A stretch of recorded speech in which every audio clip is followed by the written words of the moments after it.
Perkenalkan, nama saya Lady Simanjuntak, dan pada hari ini saya akan memandu acara webinar parenting masa pandemi COVID-19 yang melanda dunia dan juga negeri kita. Tentu banyak sekali memberikan perubahan-perubahan dalam kehidupan kita. Tidak hanya perubahan dalam pola hidup, gaya hidup, namun yang paling signifikan adalah perubahan dalam dunia pendidikan, terutama pendidikan anak usia dini. Ada narasumber yang sangat luar biasa juga, yaitu langsung saja saya panggilkan Ibu Laras Pitayu. Ibu Laras, apakah sudah hadir, Ibu? Halo, Assalamualaikum. Bisa Waalaikumsalam. dengar Mana nih suara wajahnya saya? Ibu Laras nih, belum kelihatan sama Bu Lady. Ah, saya sapa dulu nih Ibu Laras yang cantik nih. Halo Ibu, Halo selamat pagi. semuanya, selamat pagi Selamat Indonesia. pagi. Ini eh, eh, gimana kabarnya Ibu Laras? Baik, Alhamdulillah. Gimana Ibu Lady Iya, baik kabarnya? Ibu. Iya, ini Jakarta masih pagi Ibu. Bagaimana Ibu di sana? Jam berapa sekarang Ibu di sana? Di Paris sekarang jam 4 pagi. Oh, jam 4 pagi, luar biasa. Ibu Laras subuh-subuh sudah stay dan bersedia ikut bergabung bersama kami di webinar hari ini. Terima Waduh, kasih dengan sebelumnya Ibu Laras. Itulah, baiklah, ini kita kedatangan narasumber yang sangat luar biasa. Tadi Ibu Laras Ajeng Pitayu yang akan memberikan materi hari ini, yaitu peran serta orang tua di dalam menjaga imunitas anak di masa COVID-19. Untuk Ibu Laras, dipersilakan Ibu. iya, Bismillah saya coba share screen ya. Oke, siap.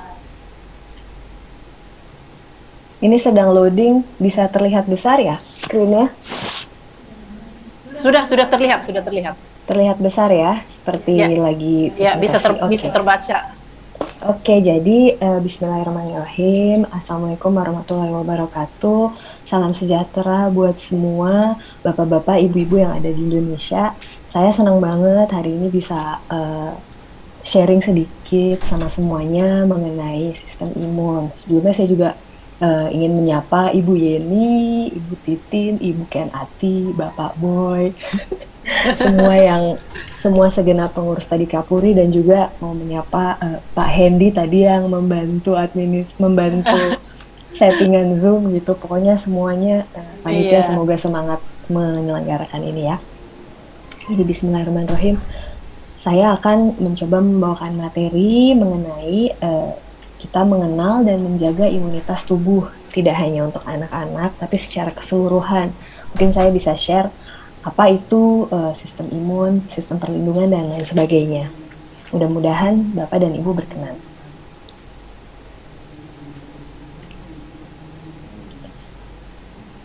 Oke, jadi ini gambar yang dilihat adalah para pasukan yang berbaju zirah ya. Maksudnya apa sih kalau kita tuh sebagai prajurit memiliki baju zirah, tentu tujuannya adalah untuk melindungi tubuh. Nah, sebenarnya tubuh kita sendiri tuh juga memiliki berbagai cara untuk melindungi diri dari gangguan luar. Sebelumnya saya akan deskripsikan ya apa saja. Pertama-tama kita memiliki barrier fisik yang disebut dengan kulit. Nah, kulit ini adalah organ terbesar yang dimiliki oleh manusia. Dia memiliki fungsi berbagai macam. Yang pertama yang kita tahu punya fungsi proteksi atau perlindungan dari gangguan luar, memiliki fungsi regulasi, yaitu bisa mengatur temperatur tubuh dengan memproduksi keringat. Jadi kalau udara panas itu kita berkeringat, itu adalah cara tubuh menurunkan suhu badan supaya kita nggak kepanasan. Kemudian juga ada memiliki fungsi sensasi atau indera perasa gitu. Kita bisa merasakan melalui kulit. Kemudian ornamen pelindung lain dari kulit adalah kandungan melanin. Melanin itu adalah pigmen yang terkandung di dalam kulit. Melanin ini memiliki kemampuan untuk menetralkan radiasi ultraviolet. Jadinya jangan minder kalau kulit kita gelap karena kita tinggal di Indonesia. Itu justru berfungsi sebagai pelindung dari sinar ultraviolet yang berbahaya. Nah, ini saya sharing sedikit hasil penelitian dari Ibu Jablonski tahun 2010 dan sebelum-sebelumnya, bahwa di sini kita bisa lihat peta dunia dan terlihat bahwa penduduk asli daerah yang berpaparan ultraviolet tinggi memiliki kulit gelap. Ini adalah hasil adaptasi spesies manusia melawan bahayanya sinar ultraviolet gitu ya. Jadi yang pertama manusia itu melindungi diri dengan barrier fisik yaitu kulit. Kemudian selain kulit ada juga mekanisme perlindungan lain yaitu perlindungan barrier kimia. Kira-kira ini adalah emoji-emoji yang melambangkan perlindungan kimia. Emang apa aja sih sebenarnya? Yang pertama, kita memproduksi air mata, memproduksi keringat, memproduksi air liur, memproduksi mukus, asam lambung, dan juga feses dan urin. Saya mohon maaf ya ini kalau gambarnya rada-rada gimana gitu, karena supaya semangat aja lihatnya lucu gitu. Jadi segala cairan yang diproduksi oleh manusia ini ternyata juga memiliki fungsi perlindungan. Kenapa? Karena mengandung enzim-enzim yang menetralkan bakteri, juga mengandung antibodi, dan seringkali memiliki pH yang rendah. Artinya tingkat keasamannya tinggi yang akan mampu untuk membunuh bakteri-bakteri atau kuman-kuman jahat. Selain itu, terkadang dari organ yang menghasilkan cairan-cairan tubuh ini juga menjadi tempat tinggal dari kuman-kuman yang baik, flora-flora alami baik yang akan membantu tubuh kita untuk melawan kuman-kuman jahat. Jadi tadi sistem perlindungannya ada barrier kulit, barrier fisik, ada barrier kimia. Kemudian yang ketiga ada mekanisme lain yang dimiliki oleh tubuh kita sebagai sistem perlindungan, yaitu mekanisme spontan. Uhuy gitu ya kan, jadi inget Komeng, tapi sebenarnya bukan spontan uhuy. Maksudnya mekanisme spontan itu adalah contohnya misalnya bersin gitu. Ketika ada serangan dari luar masuk ke kita, maka kita otomatis akan mengeluarkannya dengan acuh gitu ya, bersin gitu. Tentunya di sini foto yang saya tampilkan jangan ditiru ya di era COVID seperti ini. Tentu kita tidak bisa bersin seperti ini, harus ditutup dengan menggunakan masker. Tapi ini hanya untuk mengilustrasikan bahwa bersin itu adalah bentuk perlindungan, mekanisme perlindungan yang dimiliki oleh tubuh kita dalam menghadapi serangan-serangan dari luar. Selain bersin, mekanisme spontan lain yang dimiliki oleh tubuh kita adalah menggigil. Jadi kalau kita kedinginan, maka kita akan spontan menggigil. Itu adalah cara tubuh kita melindungi dari suhu yang dingin. Jadi dengan kita menggigil, maka kita akan memproduksi kalor atau panas gitu. Kemudian juga sebaliknya, ketika kita dapat infeksi kuman, maka secara spontan tubuh kita akan menghasilkan demam atau temperatur yang naik dari tubuh kita itu juga bertujuan untuk membunuh atau melemahkan kuman-kuman yang masuk ke dalam tubuh kita. Jadi tadi manusia itu bisa melindungi diri dari barrier dengan barrier fisik, barrier kimia, dan ada mekanisme spontan. Nah, kemudian hadirlah kita akan melanjutkan ke sistem imun. Sistem imun itu adalah sistem perlindungan tubuh yang bisa mendeteksi dan merespon kehadiran makhluk asing di badan kita. Pasti bapak-bapak dan ibu-ibu sudah sering mendengarkan tentang sistem imun. Sistem imun itu terdiri dari banyak komponen, memiliki saluran sendiri di dalam tubuh kita, di nodus-nodus limfatik namanya, yang juga bisa terintegrasi dengan darah dan cairan tubuh lain. Kita di manusia memiliki dua jenis sistem imun. Yang namanya pertama adalah sistem imun bawaan dan sistem imun adaptif. Kenapa sih namanya tuh bawaan dan adaptif? Memang apa sebenarnya bedanya gitu ya? Nah, sistem imun bawaan ini sifatnya perlawanan secara general. Disebut bawaan karena sudah diproduksi sejak kita masih bayi, sejak lahir gitu. Sistem imun bawaan ini biasanya responnya cepat dan lokal, tetapi tidak spesifik. Ini contoh komponen dari sistem imun bawaan. Foto yang lucu dan warna-warni ini adalah sel yang namanya makrofaga, yaitu sel yang bentuknya rada-rada random gitu, dan dia bisa bergerak kemana-mana, dan bahkan dia bisa menjulurkan bagian dari selnya seperti tangan gitu, yang bisa bapak-bapak dan ibu lihat di sini, untuk mengambil bakteri yang datang dan dimakan sama dia, dan itu dihancurkan, dinetralisasi. Dan ini ada di bayi, di semuanya itu sudah ada ini sel makrofaga yang merupakan bagian dari sistem imun bawaan. Yang selanjutnya ada sistem imun yang tadi saya jelaskan adalah adaptif. Artinya sesuai dengan katanya adaptif, dia sistem imun yang beradaptasi sesuai dengan apa yang menyerang dia gitu. Jadi sistem imun adaptif adalah sistem imun yang mampu membedakan target netralisasinya. Bentuknya macam-macam, tapi terutama yang kita tahu adalah antibodi gitu. Di sini gambar yang kita lihat adalah yang ungu ini adalah contoh partikel virus, dan yang warna biru ini adalah antibodi yang mencoba menetralkan virus tersebut. Gimana sih caranya mengaktifasi sistem imun adaptif ini?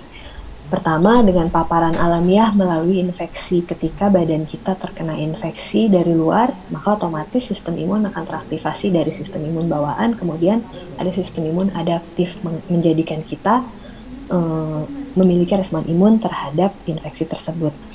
Nah, sistem imun adaptif ini bisa juga diaktifasi melalui vaksinasi. Cara produksi antibodi ini seperti yang tadi saya sudah sebutkan, bekerja sama dengan sistem imun bawaan. Nah, ini kira-kira gambarannya kerjasama kedua tipe sistem imun tadi. Misalnya, ketika kuman itu datang, ini ceritanya jaringan manusia ya Bapak-Bapak Ibu-Ibu. Ada kuman datang masuk ke dalam jaringan manusia, terjangkitlah dengan kuman. Nah, ketika dia masuk, diserang sama sel yang tadi makrofaga dimakan. Kemudian sel makrofaga melahapnya dan memotongnya jadi bagian-bagian kecil di dalam si sel makrofaga tadi.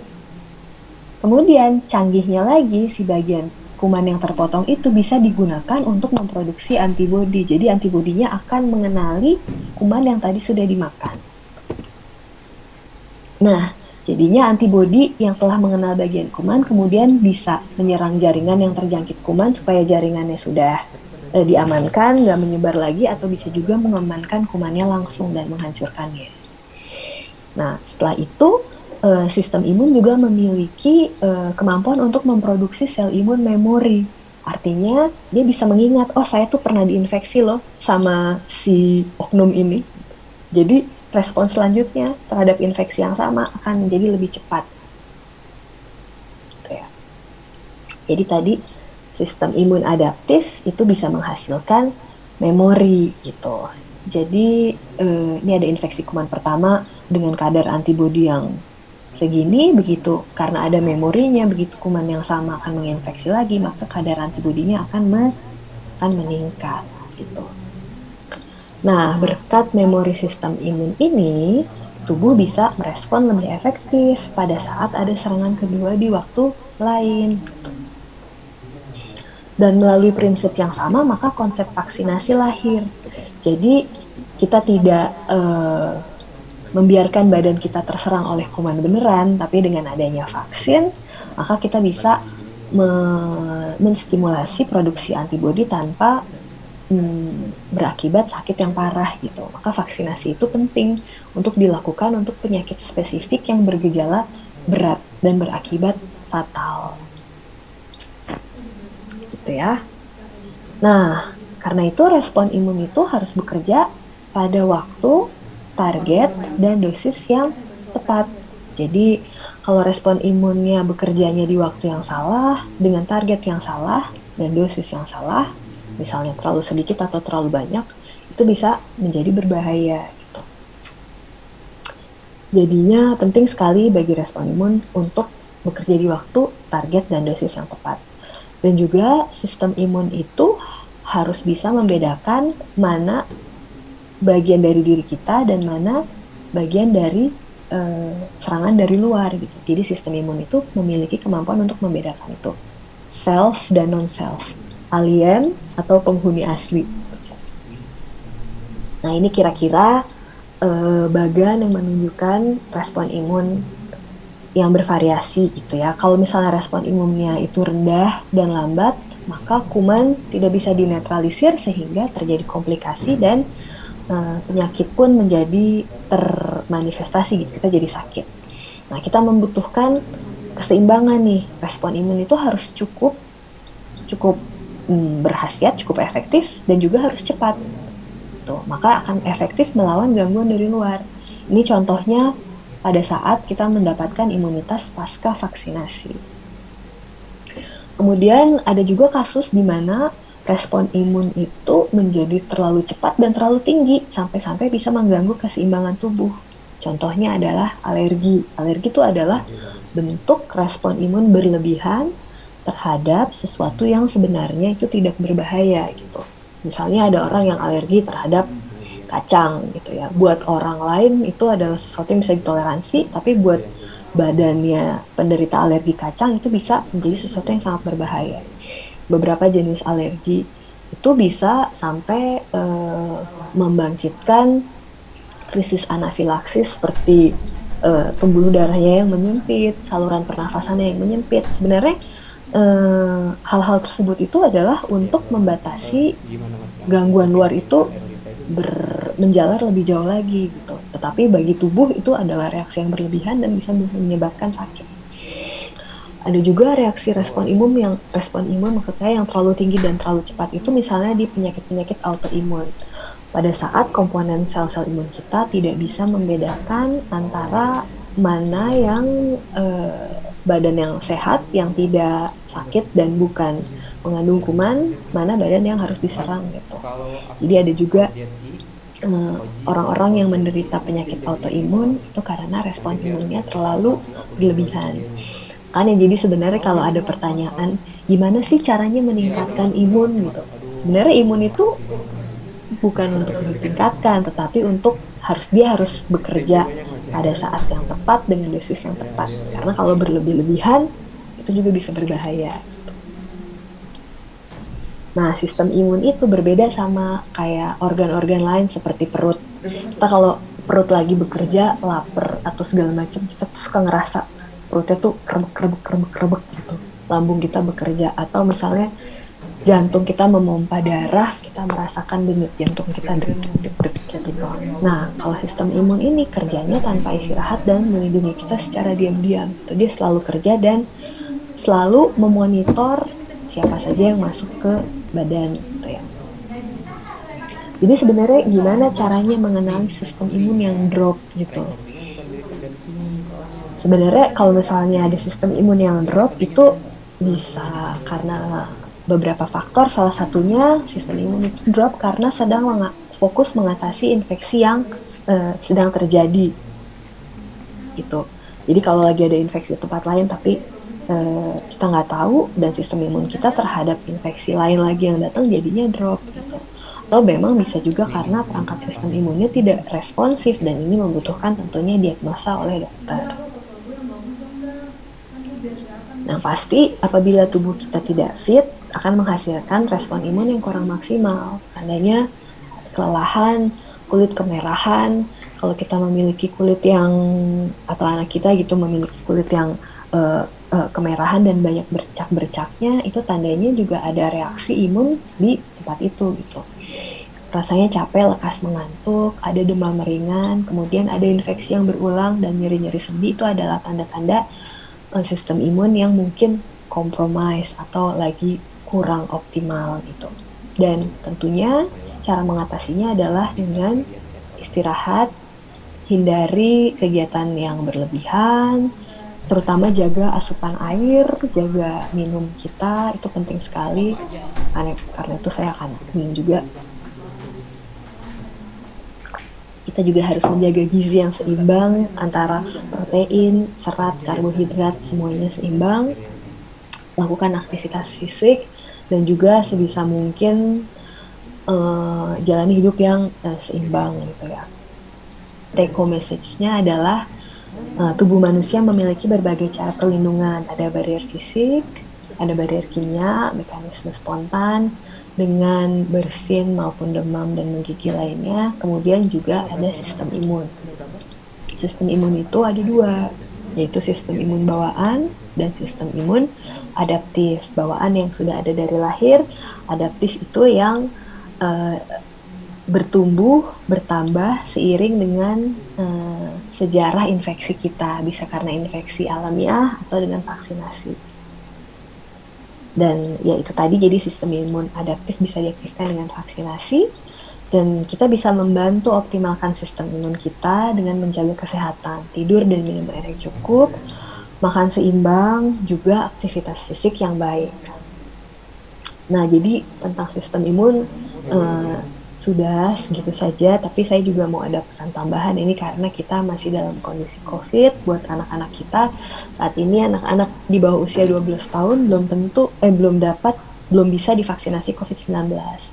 Studi yang ada di atas 12 tahun di Amerika dan di beberapa negara lain seperti di Perancis juga sudah mulai anak-anak itu bisa divaksinasi dengan Pfizer. Cuman yang di bawah 12 tahun setahu saya saat ini belum bisa. Oleh karena itu, kita sebaiknya terus-terusan melindungi anak kita dengan menerapkan protokol kesehatan, menjaga jarak, dan lain sebagainya. Kalau misalnya nanti kita kembali ke sekolah juga kita harus maksimal mungkin menjaga protokol kesehatan.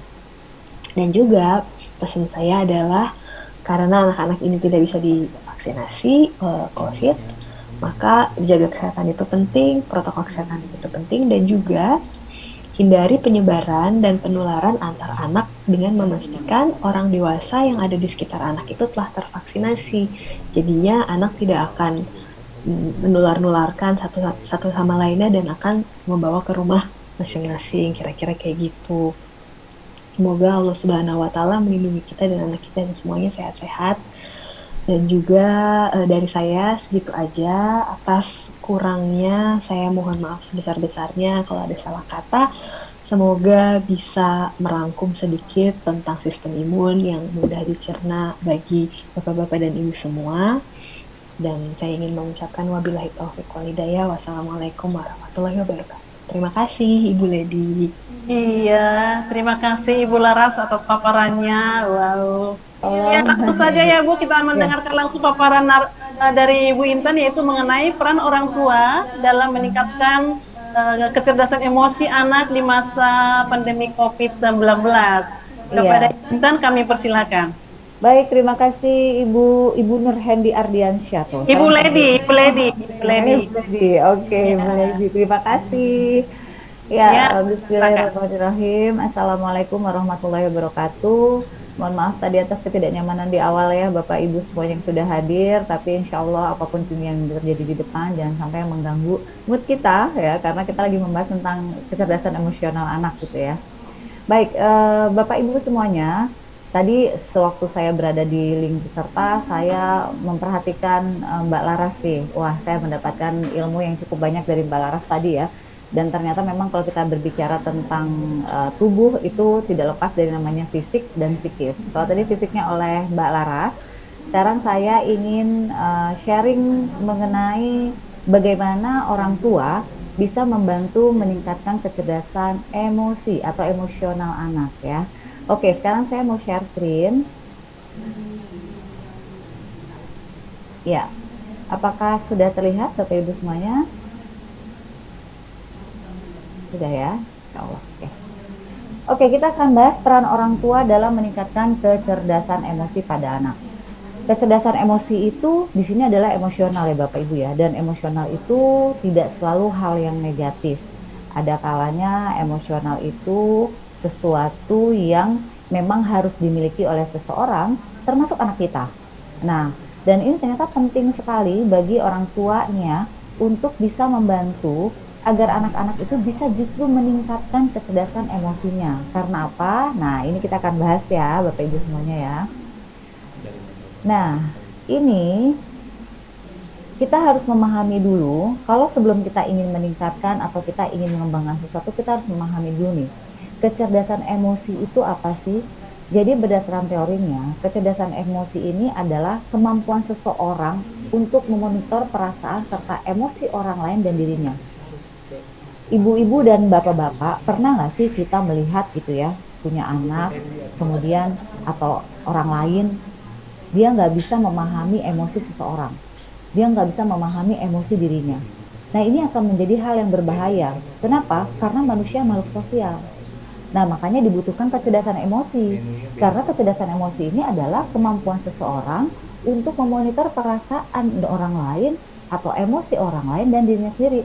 Untuk apa? Nah, tentunya untuk dia bisa mengeluarkan rasa dan emosi tersebut, serta menggunakan emosi atau rasa itu untuk bisa mengguide, memandu pemikiran dan perilaku. Contoh, kalau dia senang, itu emosi, ya. Senang itu emosi. Nah, bagaimana menyalurkan rasa senangnya? Bagaimana dia menyalurkan rasa kecewanya? Bagaimana anak kita bisa menyalurkan rasa bersyukurnya?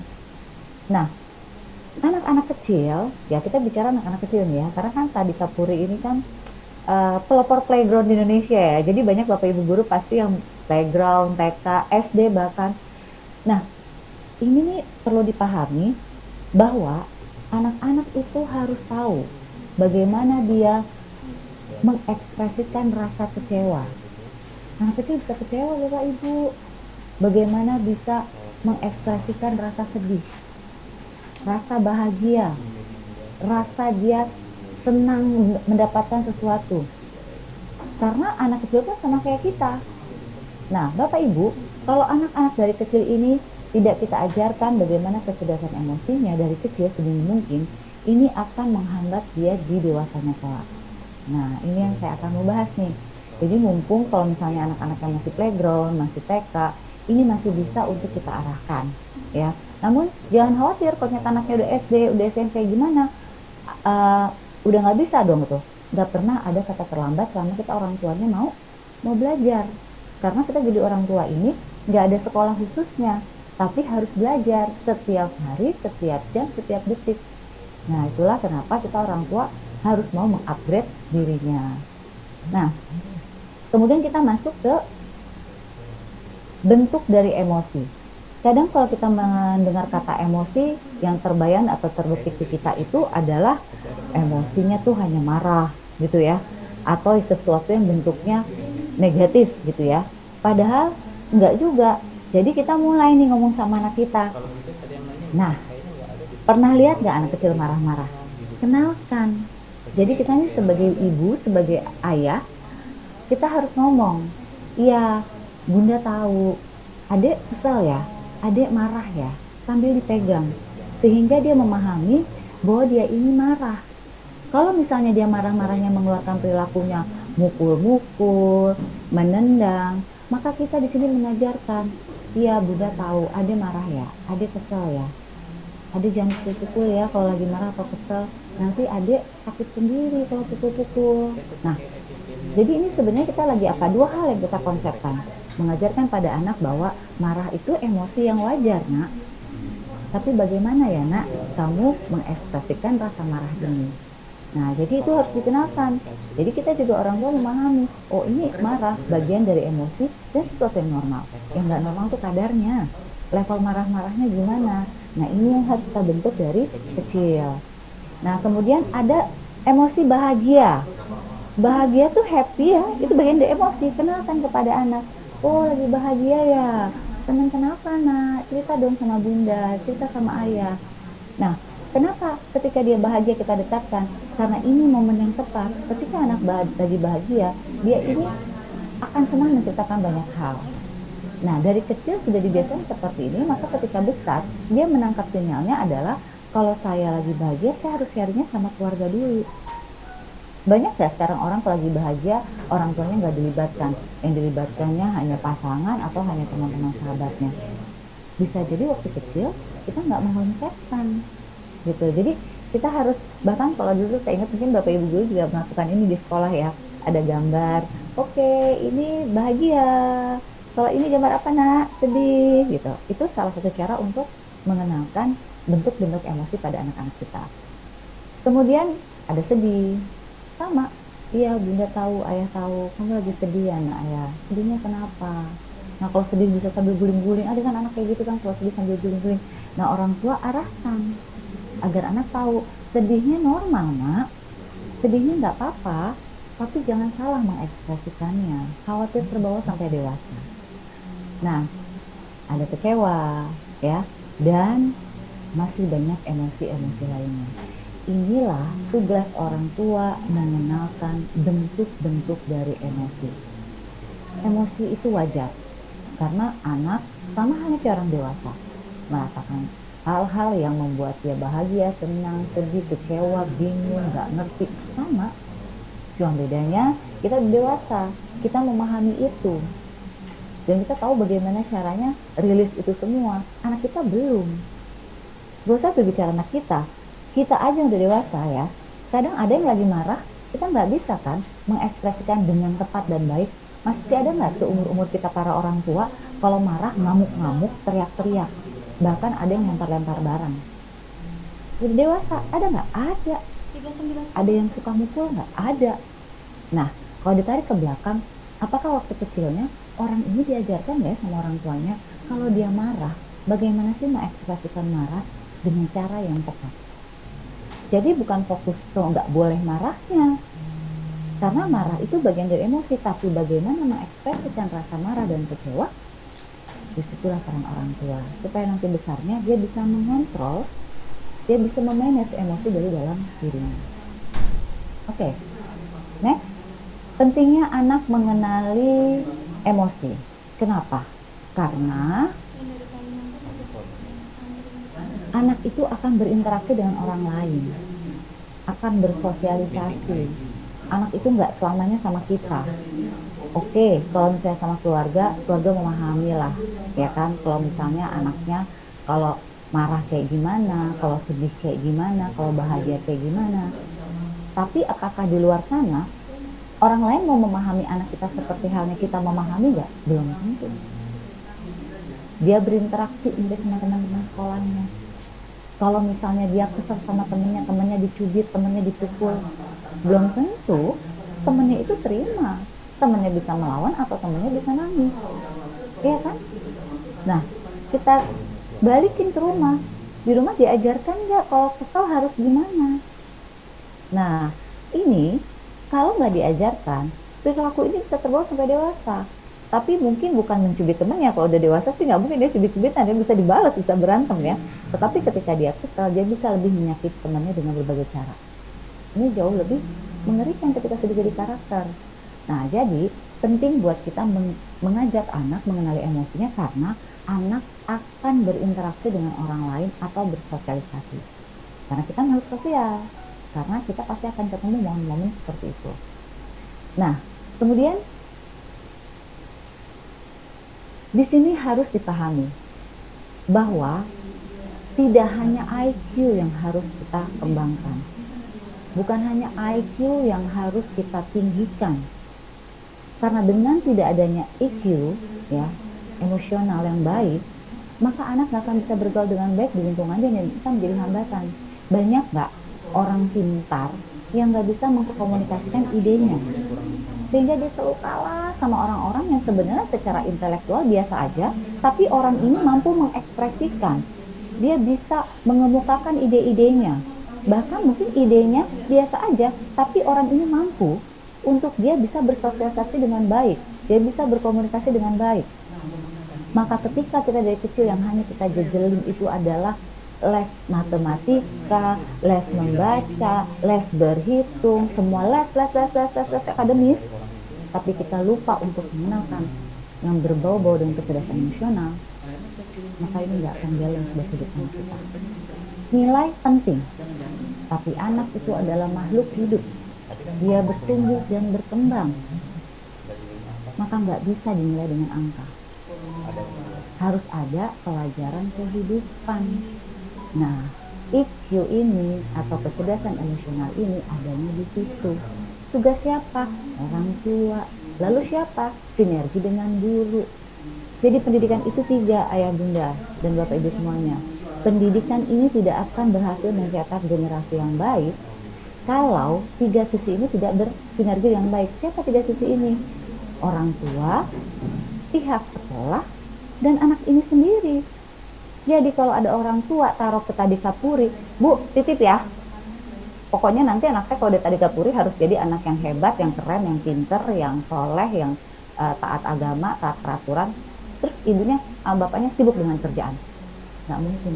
Karena apa? Berapa jam sih di sekolah ketemunya orang tua, guru sama murid? Lebih lama mana melihat orang tua sama melihat guru? Atau sebaliknya, dari sekolah, Bu nih ya dari sekolah udah ya Bu ya, pokoknya materinya bagus gini, silakan tuh ibu yang jalani, nggak bisa juga.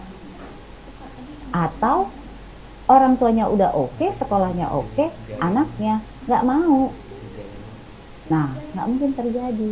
Jadi butuh sinergi dari tiga segitiga ini. Dan ini penting. Sekali lagi ini penting. Ini pengalaman saya ya, selama saya bergerak di bidang people development ya. Anak-anak pintar itu banyak. Tapi anak-anak yang bisa bertahan dengan keadaan, dengan kondisi itu sedikit. Miris, miris. Maka jadikan anak-anak kita yang sekarang TK, SD, SMP, jadikan mereka bukan hanya pintar, tapi mereka mempunyai kecerdasan emosional yang baik. Tambah lagi satu lagi, spiritual. Harusnya 3. Maka itu akan menjadi satu karakter yang luar biasa. Jadi jangan jadi ingat, bukan nggak boleh les-les yang tadi, boleh banget, boleh. Tapi jangan lupa, ada aspek pendukung lain selain kecerdasan intelektual yang membuat anak kita akan kokoh di masa depannya nanti. Karena kita mendidik anak, nggak berbicara saat ini aja Bapak Ibu. Mendidik anak itu kita berbicara jangka panjang. Anak kita itu generasi, dia penerus kita. Mau lebih besar lagi, dia penerus bangsa. Mau lebih besar lagi, dia penerus agama. Apakah kita akan mencetak generasi penerus dengan cara yang salah? Belum tentu. 10-20 tahun ke depan pada saat kita berjuang di dunia nyatanya, kita masih ada mendampingi mereka. Maka pastikan anak-anak kita menjadi karakter yang kokoh. Dan salah satunya, kecerdasan emosional ini harus ditanamkan ke dimensi. Oke, kemudian pentingnya apa? Anak mengenali emosi. Oke, orang tua harus memperkenalkan emosi pada anak. Nah, namun anak juga harus dibekali.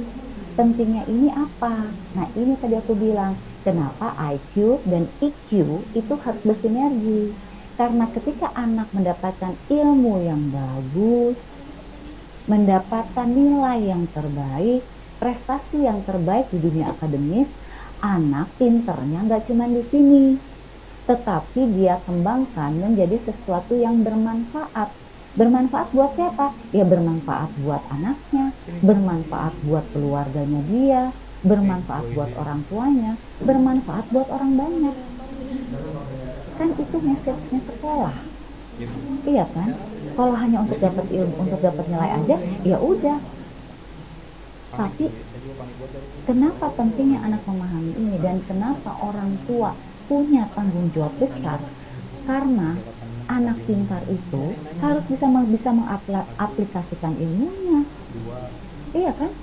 Contoh yang simpel, Bu. Semua anak-anak pasti diajari oleh gurunya, orang tuanya, sebelum makan wajib berdoa. Ya. Tapi berapa anak yang mengaplikasikan itu? Kalau semuanya sudah, alhamdulillah kita dikapuri ya. Artinya ilmunya nggak hanya di sini, tapi diaplikasikan. Tapi berapa banyak anak-anak ya, mudah-mudahan ini nggak dikapuri ya, tapi berapa banyak anak-anak yang tahu sebelum makan harus berdoa, namun jarang yang berdoa dan orang tuanya pun tidak mengingatkan. Artinya ilmunya di sini, tapi tidak teraplikasikan. Paham ya, kenapa pentingnya IQ dan EQ harus sinergi. Jadi, bukan hanya menjadikan anak menjadi yang pintar dengan angka, nilai, dan prestasi, tapi menjadi anak yang karakter, tangguh, kuat, dan kokoh. Nah, insya Allah nih, apapun kondisinya, dia menjadi seorang fighter. Oke, ini yang paling penting. Dan ini no negotiation. Peran orang tua tuh apa ya untuk meningkatkan kecerdasan emosional anak? Pertama, suri teladan, role model. Anak tuh 3 hal. Dia melihat orang tuanya, dia mendengar orang tuanya, lalu dia meniru orang tuanya. Maka kalau berbicara tentang mengajarkan kecerdasan emosional pada anak, orang tua refleksikan diri kita dulu. Kalau kita mengajarkan kepada anak, kalau kesal sama orang, itu nggak boleh marah-marah. Tapi kalau kita masih pegang telepon, tim kita buat kesalahan, kita maki-maki di depan anak, maka omongan kita dengan apa yang kita contohkan berbeda, maka anak akan mengambil yang terlihat. Karena anak tiga pola, melihat, mendengar, lalu meniru. Jadi ketika kita mengharapkan anak jauh lebih baik daripada kita, maka pastikan kita memberikan contoh yang terbaik bagi anak-anak kita. Karena nggak bisa, anak itu lebih cepat melihat dan meniru apa yang sehari-hari dia lihat. Yang sehari-hari anak sama siapa? Sama orang tuanya. Lalu sama siapa? Kakak adiknya. Lalu sama siapa? Pengasuhnya. Nah, itu ring-ring satu. Ring selanjutnya siapa? Lingkungan sekolah, pertemanan, sahabatnya, siapa yang sering dia lihat. Maka di sini karena kita kecilkan skupnya orang tua, maka orang tua harus menjadi role model terbaik bagi anak-anaknya. No negotiation di area ini. Karena kalau kita mau jadikan anak kita anak-anak yang baik, anak-anak yang karakter kuat, dan kita hanya mengajarkan dia teori, tapi secara praktek yang berbeda, maka saya mengharapkan sesuatu yang tidak mungkin kita capai. Ya. Kemudian orang tua sebagai motivator, sebagai penyemangat. Kamu bisa, nak. Iya, bunda tahu kamu lagi sedih ya. Peluk anak kita. Lagi kesal ya, nak ya. Lagi marah ya, nak. Dia ikut tanding kalah, it's okay, nak. Namanya pertandingan ada menang, ada kalah. Kalau kamu kalah, maka kamu harus belajar. Apa yang harus kamu perbaiki? Nanti apa? Gimana? Bukannya kalau anak kalah, gimana sih gitu aja kalah? Masa kamu nggak bisa menang? Percuma dong. Ayah udah lesin kamu ke sini, cari guru terbaik. Ini itu salah segitu doang kamu, nak. Anak lahir ke dunia itu bagaikan kertas putih, tapi ayah bunda, dia bukan kertas putih yang kosong melompong. Dia kertas putih yang dikasih oleh Sang Pencipta dengan ribuan potensinya. Namun kenapa ketika dia semakin besar potensinya tak terlihat? Jangan-jangan kita orang tua tanpa sadar kitalah pembunuh potensi terbesar anak kita. Dari apa? Lisan. Jadi hati-hati. Sekarang kita balikan konsep. Apapun kondisinya, kita adalah penyemangat anak kita nomor satu. Kita good motivator. Bahkan saya di area coach, saya membuat satu pelatihan namanya Mom as Coach. Kenapa? Karena orang tua harus tahu coach terbaik adalah orang tuanya sendiri. Bukan saya, bukan coach-coach dengan sertifikasi internasional lainnya, bukan. Tapi orang tuanya sendiri. Dia bisa menjadi coach pendamping bagi anak-anak. Nah, bayangkan, kita nih punya message yang keren banget ya sebagai orang tua ya. Nah, kalau kita paham. Oke, kemudian kita memberikan fasilitas. Memberikan fasilitas ini berbeda dengan memanjakan ya, ayah bunda ya, bapak ibu semuanya ya. Jadi bukan kita memberikan fasilitas semuanya biar anak nyaman. Jangan. Ada satu kaidah yang saya pegang sampai sekarang ini dari guru saya. Pemimpin hebat, orang besar tidak lahir dari kondisi yang nyaman. Karena pemimpin yang hebat lahir dari kondisi yang tidak nyaman. Tidak nyamannya apa? Anak mau sepatu, jangan langsung dibeliin, apalagi sepatunya bagus. Suruh dia kejar target apa? Nilainya bagus. Atau misalnya kamar harus bersih, dia rapikan sendiri. Gak tega, padahal kita punya mbak. Tapi kondisi tidak nyaman mengajarkan mereka kalau mau sesuatu, nak, berusaha dulu. Dan yakin deh, ini adalah life skill yang gak ada di teori. Jadi memberikan fasilitas itu bukan jor-joran. Kalau terlalu nyaman, tanpa sadar kita mengurangi atau mematikan jiwa fightingnya ini anak. Spirit berjuangnya kita yang kecilkan. Jadi ketika menjadi dewasa dia ketemu masalah, lari dia, minta apa? Orang tuanya yang nyelesain. Emangnya kita seumur hidup bisa dampingin anak kita? Enggak. Jadi fasilitas di sini adalah fasilitas yang dibutuhkan, bukan yang diinginkan. Ya, nah ini peran orang tua. Kemudian reward. Kalau anak berhasil, kasih dia reward. Reward ini bukan tentu harus bawa barang. Kata-kata, pelukan, pujian, main bareng sama anak udah happy ya. Kita ini masa pandemik di rumah aja, tapi kayak hari ini saya di depan laptop, anak saya juga masih ada yang harus les, ya kan? Masing-masing seperti punya kotaknya masing-masing. Tapi begitu laptop ini ditutup, interaksi, berikan reward dengan mereka, main bareng, itu adalah quality time yang terbaik. Nah, inilah peran orang tua yang harus dilakukan untuk meningkatkan kecerdasan emosional pada anak. Dan ingat, Kecerdasan emosional ini sama pentingnya dengan IQ, dengan intelektual. Dan satu lagi, kecerdasan spiritual. Kalau tiga aspek itu ayah bunda bisa penuhi, ya, kemudian bisa juga support dari tadi Kapuri, maka insya Allah anak-anak kita menjadi generasi penerus yang berkualitas. Baik, itu saja sharing dari saya. Mungkin nanti kita akan lanjutkan dengan tanya jawab. Silakan Ibu.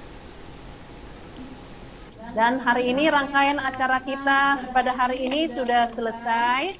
Terima kasih kepada seluruh hadirin. Mari bersama-sama kita jadikan anak-anak Indonesia yang sehat, cerdas, dan mandiri, serta berakhlak mulia. Semoga apa yang kita dapatkan di webinar hari ini bermanfaat untuk kita semua dan dapat diaplikasikan di kehidupan kita sehari-hari. Sampai ketemu di webinar berikutnya dan sampai jumpa.